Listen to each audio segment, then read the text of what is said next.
NFT games are continuing to infest the dark corners of the Steam storefront, with seemingly new games making their way through every other week. Hey there, and welcome to the 4th episode in a series where I play all of the NFT games on Steam so you don't have to. Well, at least I try to. You see, so many of them are still in the coming soon phase, or are just straight up broken. But I still take a look at them anyways, because it's always fun to see how NFT bros try to convince us that NFTs are good for gaming. Spoilers, they're not, but it's funny seeing them try. Like, what type of games do NFT bros think will capture the hearts of gamers everywhere and show to the world that NFTs are useful? I don't know, but that's what we're here to find out. So, without further ado, let's check out the first game for this episode. BossFighters is a co-op arcade shooter where strategy and creativity meet wild fun. You can battle as a boss or team up against one. I guess kinda like Evolve for anyone who remembers that game. The trailer tries to show off its VR modes and I honestly couldn't care less, but hey, it's there. But the actual main gameplay in the trailer doesn't look all that good either. Not that they show that much of it at all, since they'd rather spend time showing off their skins, which can be obtained in what looks to be loot boxes. I'm glad they got their priorities sorted. BossFighters is still coming soon, with an early access planned for most of 2024, with major updates throughout. Safe to say that didn't end up happening. Luckily though, we do get a demo, so we can at least see if the trailer is doing the game a disservice or if the game is actually that bad. BossFighters at the very least doesn't seem to be abandoned, with updates happening every so often, with the last one being in late April, so at least they're still working on it. Many of the NFT games so far have just stopped. So that's a good sign, potentially. Of course, before we get to the dessert, you need to eat your vegetables. So let's have a look at their NFTs. If you go to their website, we get greeted by a big old Buy BF token button, which is their cryptocurrency. Surely it's a worthwhile investment, right? Yeah, thought so. Anyways, their NFTs can be found in their fully functional, fully operational marketplace, for they're not even an early access game, ranging from skins, loot boxes, actual playable boss characters, and weapons, where you can spend upwards of $1 million to show off your loyalty or something. Obviously, that listing is a joke, or at least that's what I tell myself. So we'll just go with the next most expensive thing, which is a $35,000 unique skin, where you can get special perks for owning it.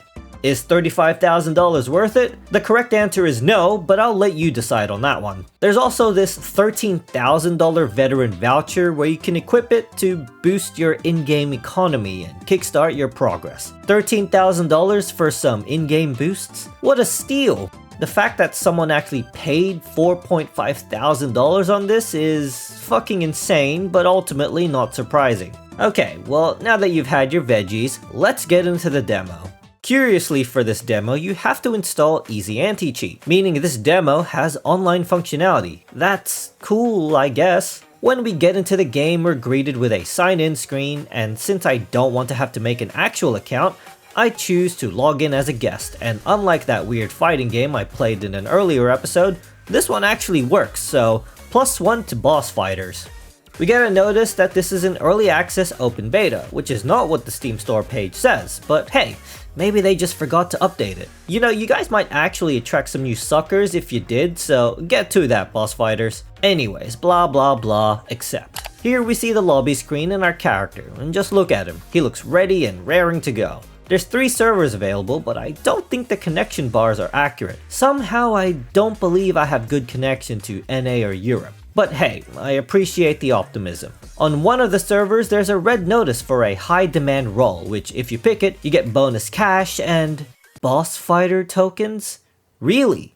Another game that's just flaunting their cryptocurrency. How is this game getting through to Steam? They're not even hiding it at this point. Anyways, you can choose to be a fighter or a boss, and there doesn't seem to be any PvE element. This is purely a PvP game, at least the demo is. Now I decided to look around the main menus, and when I click on leaderboards, we see that there's an event going on where you have to craft and merge NFTs, which once again, how is this getting through to Steam, which has explicitly banned NFTs? I really don't understand. You see, other games tried to, at the very least, hide the NFT stuff. This game doesn't even care to hide it, and it's still getting through. Unbelievable. We have equipment, which I imagine are or will be the NFTs, and they each have varying stats, so already potential pay-to-win mechanics. We have a tab for badges or vouchers, which just links us to their NFT marketplace to either unpack or buy some, the NFT merging and crafting tab, and an economy tab, which once again just links to their NFT website. Great. Anyways, I decided to search for a match on which I assumed to be the Asia server, and after waiting for around 3 minutes, I actually get a match, which is honestly surprising. Even more surprising are the people that have several hundreds of levels in this game. They must really like BossFighters, huh? I hope this is a good sign for what's to come. We have to wait another 30 seconds for some reason and we finally load into the match. Now, I'm gonna show you the raw, unedited footage for this match, sound effects and all, because I believe the game speaks for itself. Enjoy!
What the hell is that?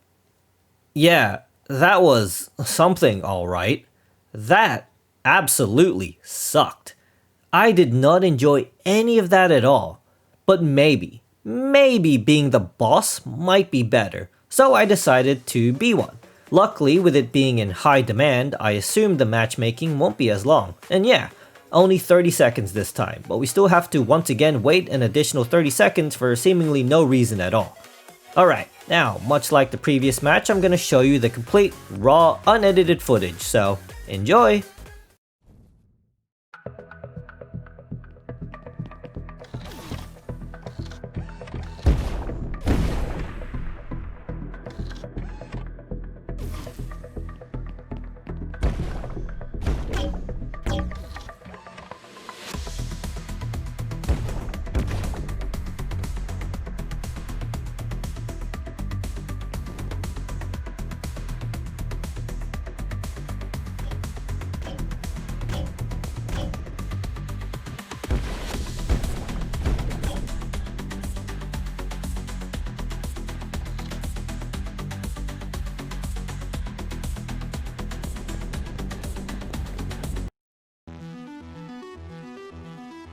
Yeah, so I got disconnected or the match crashed, I don't know. The match just ended with no warning or error at all, but I wasn't gonna give up there. I searched up another match and tried again. Now the game doesn't have any tutorials before starting a match. There isn't even a test match to prep you for the game. You need to click on this button here to actually get any direction at all. So for this match I didn't know I had any weapons. I just grabbed players and threw them, which by the way, you can continuously grab them before they even get back up. They don't even get any iframes or anything, and I'm sure this player is just having the time of their lives being endlessly grabbed and not being able to do a single thing about it. Still, I ended up losing this match, since it's really hard to see where the other players are, but yeah. The boss I'd say is slightly better than playing the fighters, I guess. You can fly, so that's cool, but other than that, it's really not that fun at all. There's no variation throughout the match, like I can't get any new weaponry or abilities or anything. It's just essentially TDM in this tiny ass arena, which of course has advertisements on how to get their crypto token. Something, Steam's rules on crypto, something, I guess it's not too relevant anymore. I do try a third match this time with weapons, which by the way you have to press Q and E to switch from, and it's about as exciting as you can see. They each have an ammo count, which you can see on the wrist here, which is honestly a pretty neat design choice. Integrating UI elements into the actual weapon itself, I'll give them a well-deserved point for that. That's pretty cool. But other than that, the match is the exact same as before. But I do win this time, so hooray for me. Having to kill each player, what, like 5 times in order to win? Yeah, that was... well, it wasn't fun, but I don't really know where I'm going with this. Okay, but seriously though, how do these guys have over 300 levels in this game? Have these guys never played a video game before? There are other games out there. Oh well. Hopefully they can eventually escape this nightmare. As for me, I'm done with this game. BossFighters. At least it works, and has gameplay, so it's already better than Mere 4. Abyss World Apocalypse is a third-person action role-playing game where you explore the old tide, explore secrets, and experience different stories. Yeah, I'm not really feeling this description. Abyss World could learn a thing or two from The Unfettered. Now that game's description got me hyped. Unfortunately though, Abyss World is not out yet with no planned release date. There's nothing on the news tab, and the last post on the discussions tab, which was on the 22nd of September 2024, asking for a release date, got no answers. Although, curiously, this person says it's the worst game they've ever played. But it's not on Epic or anything else from what I can see, so I wonder if he's just mistaken or from the future. I'll go ahead and take their word for it though. After all, Nocturnal has never lied to me before. Looking at the actual trailer, it's literally just a bunch of establishing fly-through shots of what is most likely store-bought assets, with 20 seconds of the 2-minute and 23-second trailer being actual gameplay. And even that looks fairly generic and bare bones. But hey, they have this half-naked woman at the end, so that ought to get someone riled up and ready to go, right? The About Us section doesn't really do anything to get anyone hyped for the game either. I mean, just look. With the appearance of the Fire Thief event, the old tide disappeared and the souls were no longer attracted to the other side. However, the darkness of that resting place was shed by the light, and the glory story will also begin? What? The rest of the description is also vague and generic that I don't even think the developers know what their game is about or will be about. I wonder, do they even have a plan? Like, at all? Or is buzzwords all they've got so far? I do love this final paragraph describing their dynamic world quest system.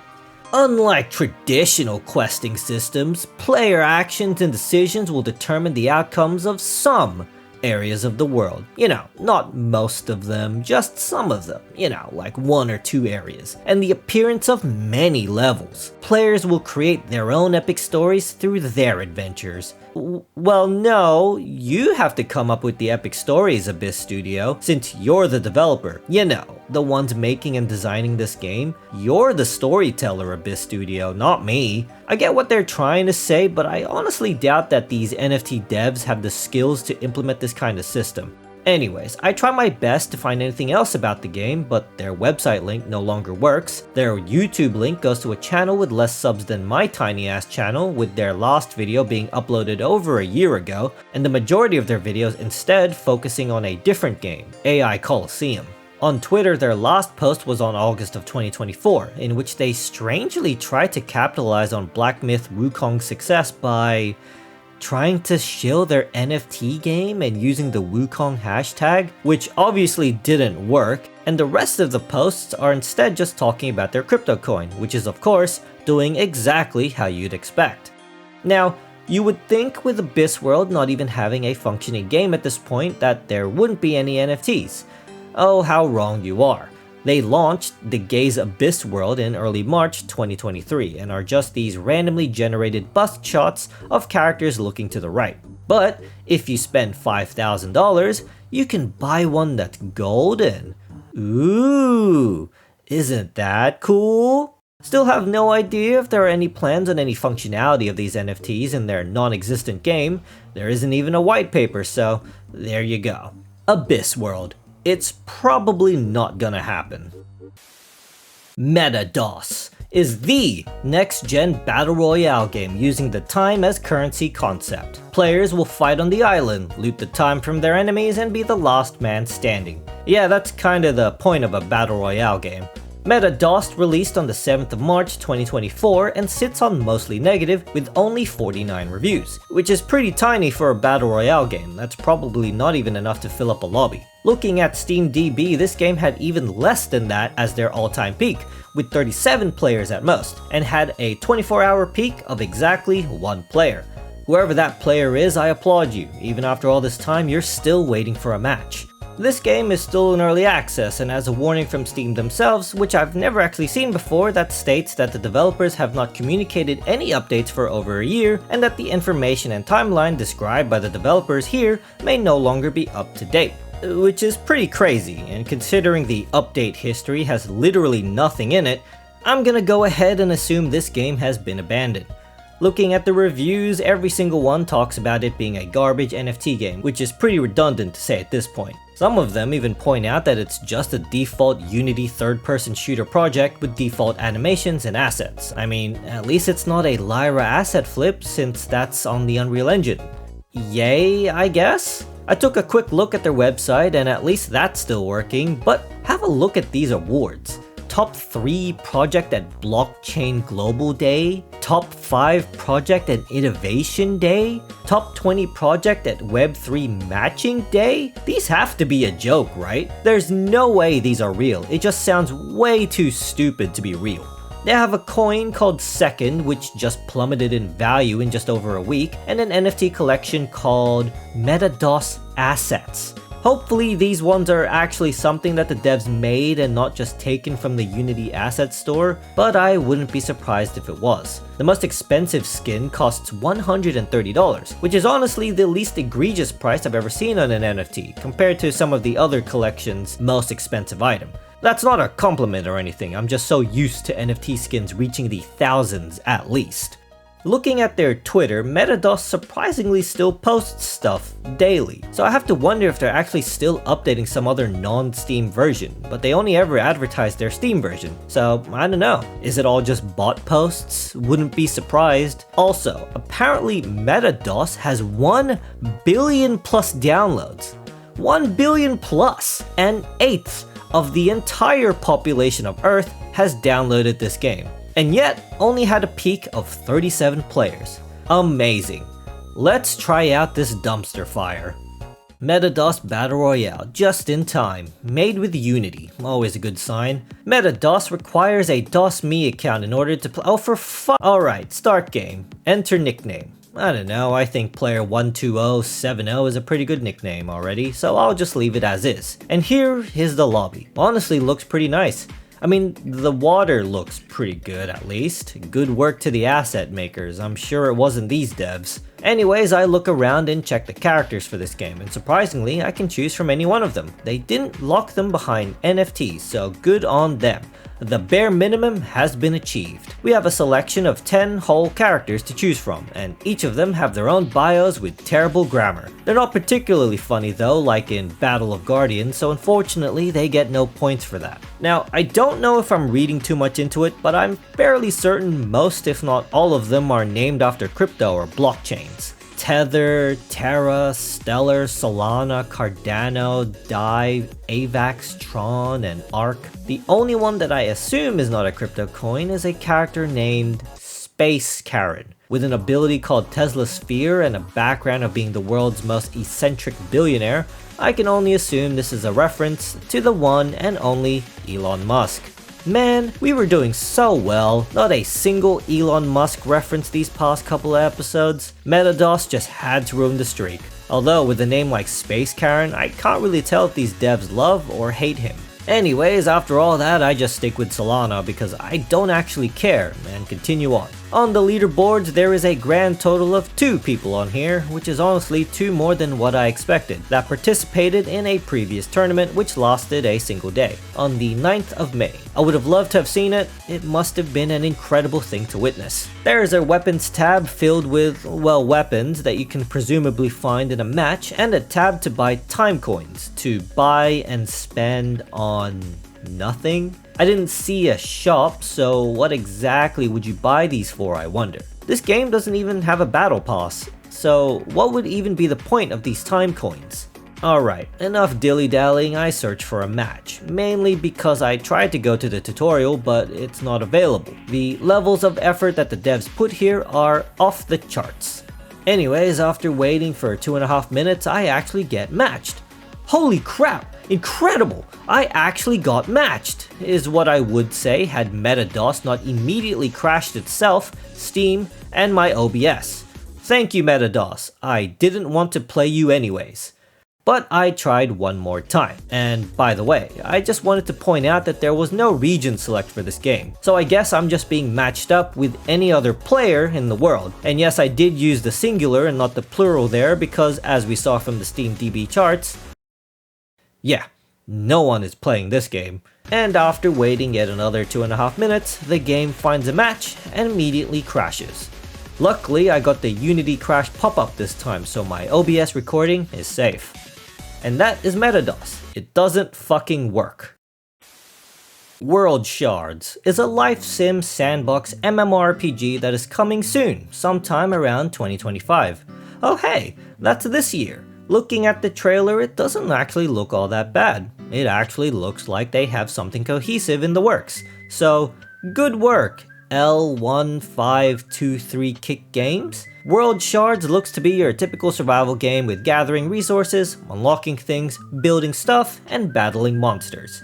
They tout a player-driven economy and a self-regulating marketplace where everyone has a chance to advance themselves without pay-to-win mechanics. I mean, if I didn't know this was an NFT game, I would have believed them, but this is an NFT game, so I don't believe them. They also tout a levelless character progression system focusing on equipment crafting, which would be fine in a non-NFT game.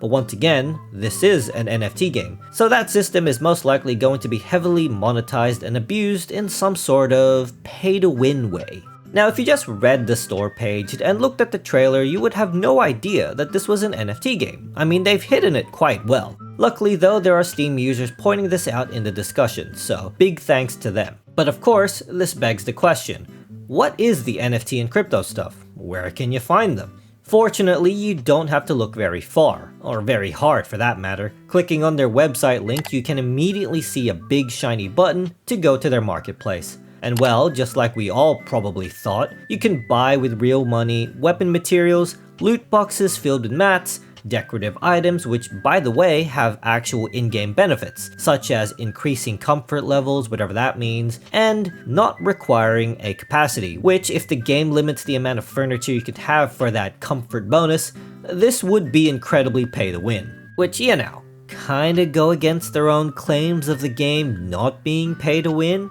And not only can you just buy furniture, you could also buy legendary materials and craft the best equipment with real money. I mean, this is quite literally the definition of pay to win, although if you did spend hundreds and thousands of dollars to buy some of these NFTs, did you actually win, or are you just stupid? But when they touted a player-driven economy on the Steam store page, I suppose they were in reality talking about their NFT marketplace and how players can spend real money on items that the devs themselves have listed so then they can resell it to other people who are more stupid.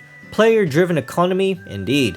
Also, fun fact, this game is actually already released in early access, but not on Steam or Epic, but on their own platform. And if you wanted to try it out, you would need to fork over either $40 for a welcome bundle, which only 400 people bought out of the expected 3,000, ouch, purchase a $70+ access key, or buy a Founders Island starting from around $70 and upwards of $2,000. Remember guys, this game does not have pay-to-win mechanics. You know, if this game launches and there isn't a server wipe or separate servers for Steam, Epic, and their own launcher, then unless you spend real-life money, players on Steam and Epic won't be able to catch up and participate in the economy, since it'll be well established by the people who have been playing it for however long it's been out in early access. So that's fun. Good luck to anyone who jump into this once it releases on Steam and Epic. I hope you enjoy the game, I suppose. Alright, let's get to the final game for this episode.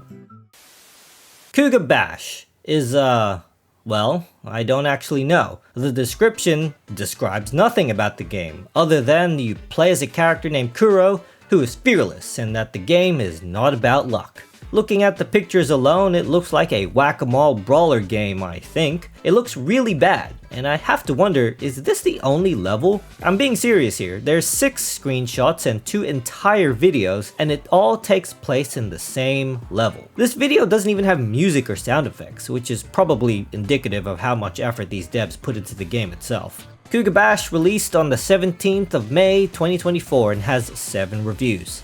That's it.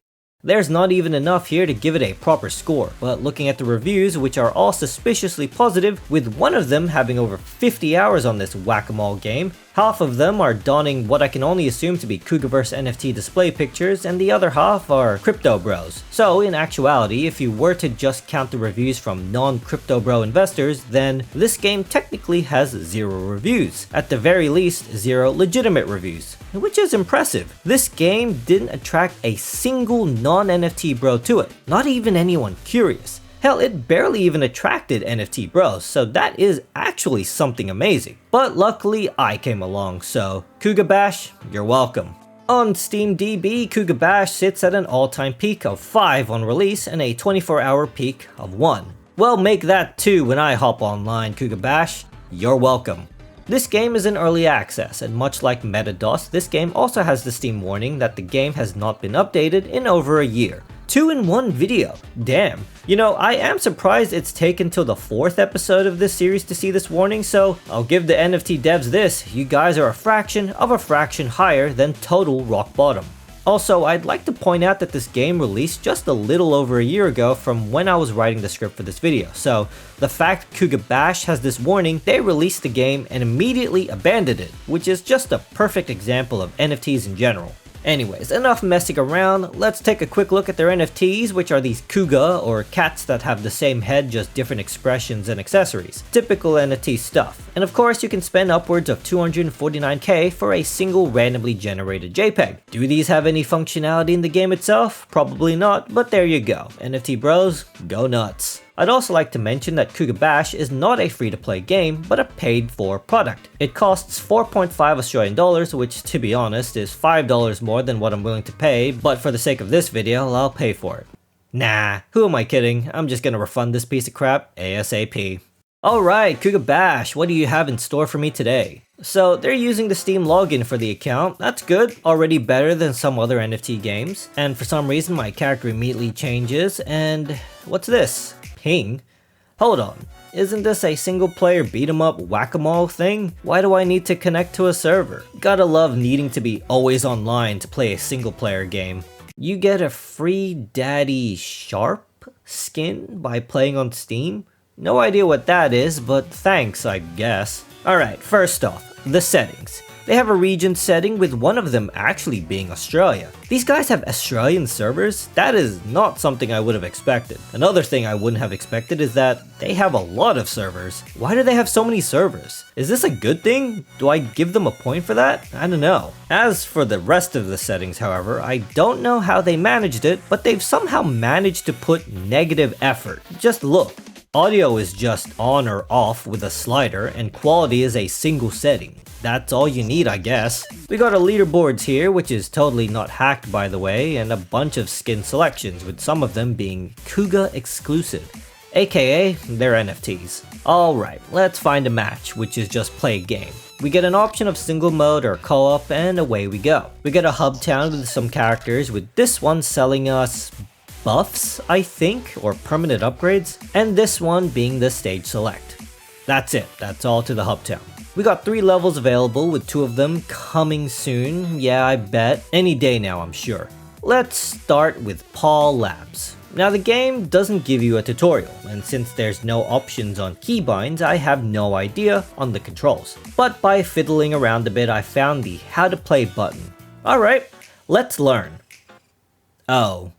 Really? This is our control guide? Just bash every button. Wow. You know, I don't think even these guys know how to play their own game. Assuming they actually developed it and not just copied some template project online. Wouldn't put it past them though. But by bashing every button, I found out we have an attack button, which are these wimpy punches, and a dodge button. That's it. I don't even have any ways of controlling the camera, so it's like this for the entire game. It does not change. This game is awful. Due to the fact that this costs money, I might actually consider this to be the worst NFT game I've played. I would have rathered this game just crashed on launch so I didn't have to play it. Khuga Bash just feels so bad to play. There's no combos, there's no abilities, no weapons, nothing. Just these wimpy ass punches. And I don't think me simply describing it can fully capture this game's crappiness, so here's some unedited footage so you too can have a taste on how bad this game truly is.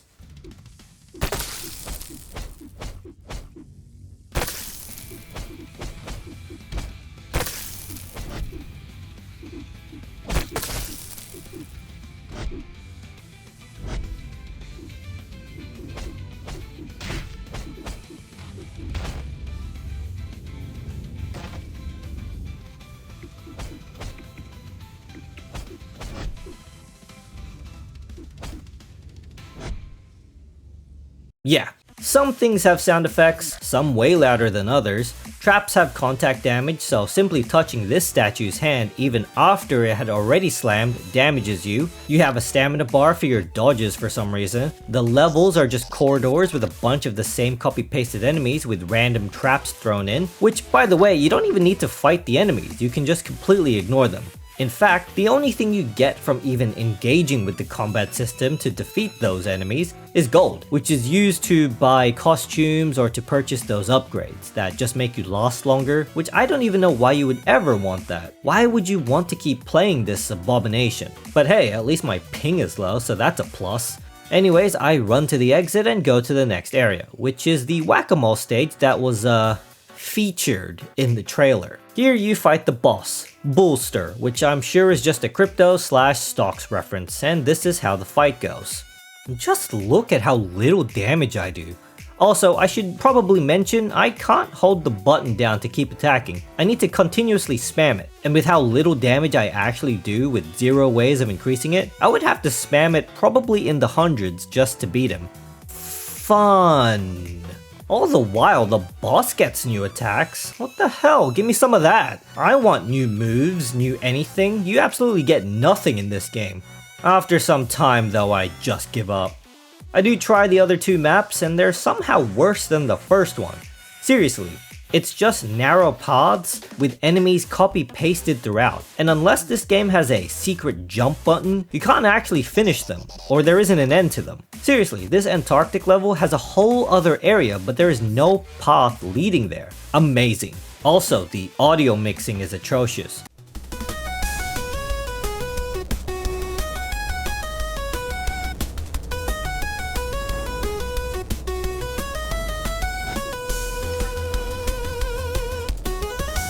Remember, the audio settings is either on or off in a single slider, so the music is just blaring in my ears with the sound effects barely audible.